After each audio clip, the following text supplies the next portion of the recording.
السلام علیکم ورحمۃ اللہ وبرکاتہ۔ میں ہوں آر جے وسیم کالوں، آپ دیکھ رہے ہیں میرا یوٹیوب چینل۔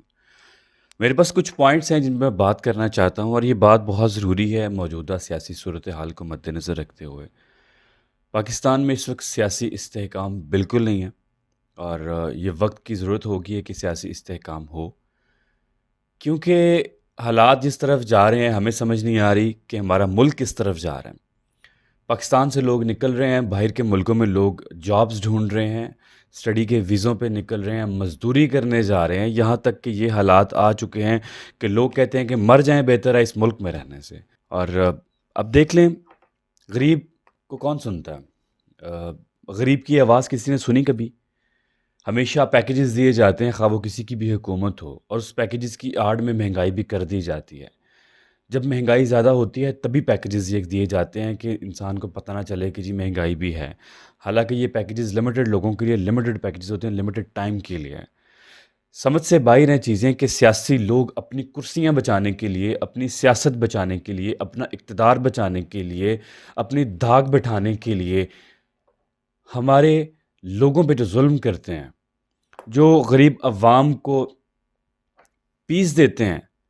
اب آپ، میرا سب سے پہلا پوائنٹ یہ ہے، آٹا 35-40 سے 150 پہ چلا گیا ہے۔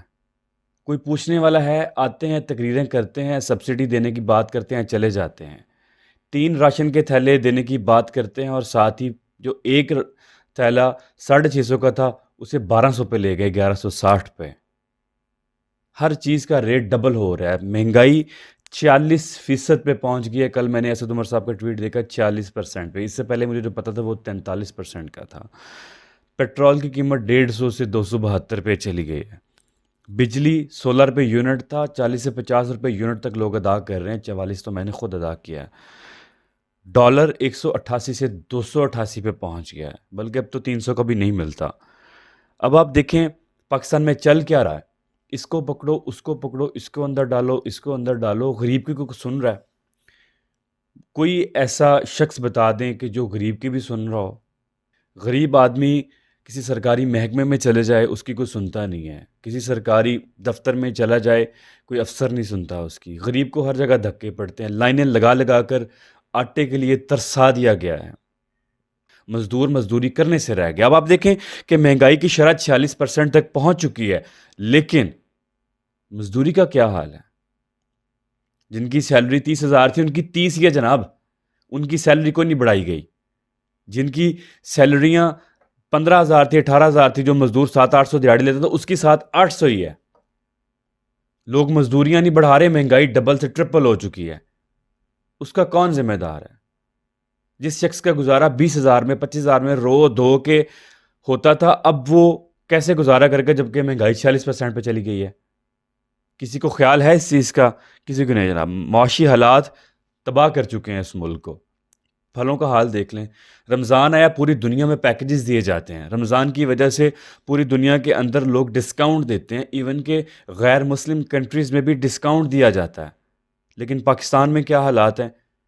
پاکستان میں چیزیں دگنی ہو گئی ہیں، ان کے ریٹس بڑھا دیے جاتے ہیں کہ رمضان کا مہینہ آ گیا، لوگوں کی مجبوری ہے خریدنا، اور لوگ خریدیں گے بیچارے کہاں جائیں؟ وہ آپ جتنا مرضی کہہ لیں بائیکاٹ کریں، بائیکاٹ کریں، بائیکاٹ کریں، کوئی بھی نہیں کرتا جناب۔ بائیکاٹ کر کے کہاں جائیں؟ جو چند ایک امیر لوگ ہوتے ہیں وہ آ کے لے لیتے ہیں، ان کا پھل پھر بک جاتا ہے۔ اور بائیکاٹ کس کا کریں؟ پھلوں والے کا، وہ خود بیچارہ شام کو کہاں سے لے کے جائے گا؟ قصور اس کا بھی نہیں ہوتا۔ ہر شخص، میں ہمیشہ یہ بات کرتا ہوں، ہر شخص اپنے محدود دائرہ کار کے اندر خود فرعون بن جاتا ہے۔ ہر شخص اپنی فرعونیت دکھاتا ہے، خواہ وہ کسی محکمے کا کلرک ہے یا کسی منڈی کے اندر بیٹھا ہوا کوئی آڑتی یا منشی۔ کوئی کسی کو معاف نہیں کرتا، ہر شخص لوٹنے پہ لگا ہوا ہے۔ غریب غریب کو ہی لوٹ رہا ہے، اور امیر تو پھر امیر ہی ہو رہے ہیں جناب۔ سیاست ہماری اس وقت ختم ہو چکی ہے، کیونکہ ہر شخص سیاستدانوں کو برا جاننے لگ گیا، ہر شخص سیاستدانوں کو غلط سمجھنے لگ گیا۔ پتہ ہے ملک ایسے نہیں چلتے کہ آپ صرف اور صرف کرسی کا سوچیں، ملک چلانے کے لیے لوگوں کا بھی سوچنا پڑتا ہے۔ جب بھی کسی بڑے وزیر کی تقریر آتی ہے، ہمیں پتہ چل جاتا ہے کہ آج کو پکڑ دکڑ ہوگی، یا پھر آج کو مہنگائی کا جو ہے نا بم مارنا ہے، جس کی وجہ سے آج یہ ہمیں تھوڑا سا ریلیکس کرنے کے لیے، تھوڑا سا جناب مطمئن کرنے کے لیے آ گئے ہیں، تقریر کرنے کے لیے۔ خدا را بس کر دیں، کتنا کتنا کب تک؟ آپ کو پتہ ہے کہ جب ایک معاشرے کے اندر اپنی کرسی بچانے کے لیے باقی لوگوں کا استعمال کیا جاتا ہے، سارے کرپٹ ہو جاتے ہیں، پھر نظام کا کوئی نہیں سوچتا، نظام تباہ ہو جاتا ہے، انصاف ختم ہو جاتا ہے، اور جس ملک کے اندر انصاف نہ ہو وہاں کچھ نہیں بن سکتا۔ ہمارے اسلام میں زکوٰۃ شروع کی گئی تھی، ٹیکس کی صورت میں وہ یورپ میں چل رہا ہے، امریکہ میں چل رہا ہے، اور وہاں تو اتنی غربت نہیں جتنی ہمارے یہاں۔ وہ پھر بھی ہم سے بہتر ہیں، وہ پھر بھی نہیں، بہت بہتر ہیں وہ ہم سے۔ ہماری بڑھ کے ہماری باتیں بس فیس بک کی حد تک ہوتی ہیں، ہمیں اس چیز سے کوئی غرض نہیں ہوتا کہ ریئل میں بھی ہم نے کوئی احتجاج کرنا ہوتا ہے، پرامن احتجاج۔ لیکن مسئلہ یہاں پہ یہ ہے، احتجاج کرے گا کون؟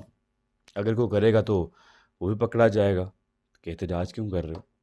تو احتجاج بھی رہنے دیں جناب، بس اللہ پہ توکل کریں، دعا کریں اور بد دعائیں کریں، میں تو یہی کہوں گا، کیونکہ پاکستان کے اندر احتجاج کرنا بھی بہت مہنگا ثابت ہوتا ہے۔ احتجاج کرنے والے جناب چتر کار ہوتے ہیں سڑکوں کے اوپر۔ اچھا دیکھیں، پھر پولیس کو، آرمی کو، ان چیزوں کو آگے، ان لوگوں کو آگے کر دیا جاتا ہے، اور پاکستان کی عوام کو پاکستان کے اداروں سے لڑوا دیا جاتا ہے۔ ادارے بھی بدنام، پاکستانی عوام بھی بدنام، اور پوری دنیا میں پاکستان کا جو تماشا بنتا ہے وہ پھر بنتا ہی بنتا ہے۔ پتہ نہیں یہ سمجھیں گے کہ ملک کی عوام بھی کچھ ہے، یہ لوگ انسان ہیں، یہ مسلمان ہیں، یہ کوئی کیڑے مکوڑے نہیں ہیں۔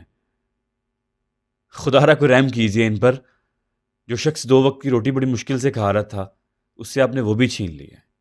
آٹوں کی لائنوں میں لگے لوگ دن رات آپ کو بد دعائیں دیتے ہیں، گالیاں دیتے ہیں، اور جب کوئی ایک آدھ لائن میں لگا ہوا شخص اللہ کو پیارا ہو جاتا ہے تو اس کا پورا خاندان پوری زندگی آپ کو گالیاں دے گا، پوری زندگی آپ کو بد دعائیں دے گا، اور یہ چیزیں آپ کو فیس کرنی ہیں، آپ کی اولادوں کو فیس کرنی ہیں۔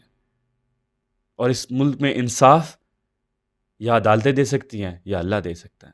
اور میں ہمیشہ کہتا ہوں کہ انصاف، عدالت، میں کیا، سب سارے یہی کہتے ہیں کہ عدالتیں ہی ہمیشہ انصاف دیتی ہیں، اور اللہ پاک عدالتوں کو اتنی ہمت دے کہ وہ کسی کے پریشر میں نہ آئیں، وہ انصاف کی بالادستی کریں، اس ملک میں قانون نافذ ہو، اور قانون نافذ کرنے والے ادارے بہتر ہونے چاہیے، وہ کسی پولیٹیشین کی نہیں سنیں، وہ قانون نافذ کریں، آئین کی بالادستی ہو۔